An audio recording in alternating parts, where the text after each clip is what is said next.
C8 en el Cypher, Armenia, RAP, Rapstornos, Pluma Blanca. El diablo dice que me relaje, que no arregle la pieza, que mejor vivir entre el ocio y la pereza. Yo no sirvo para vivir controlado, así que le ordeno que salga de mi cabeza. Él solo se voltea y sigue acostado en algún recóndito lugar de mi conciencia arrinconado. Con una sonrisa de malicia espera que sus brillos sean desatados, esperando a que le dé rienda suelta a mi frustrado negativo. Eterno némesis y fuerte opositor de la manera en que vivo. Estilo noctámbulo, intranquilo, mi psicólogo no lo entiende, por eso lo pongo a consultar a adivinos. Y yo mismo me desencripto, resultado de todos los rayos desde niño. No se azare si le digo que todas las noches converso conmigo, pues vivimos múltiples personalidades escondidas detrás de estas ojeras color azabache.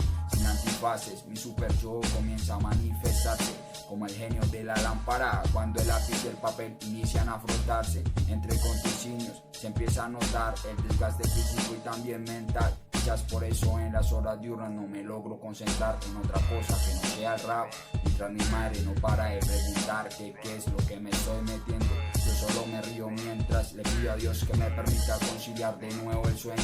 Tengo un desproporcionado anhelo por superar y extinguir mi ego.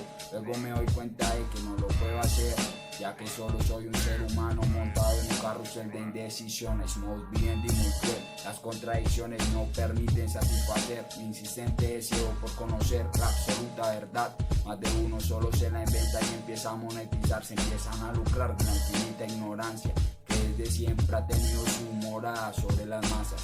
En cuestión de segundos paso de la risa a la rabia o del amor al llanto. En todo caso, la raza humana siempre será falácica e impredecible, como zarpazo de leopardo. Me despierto temprano y me pregunto qué es el cosmos y en qué consiste, pero solo me logro acomodar para dormir otro poco mientras que el desayuno me sirve.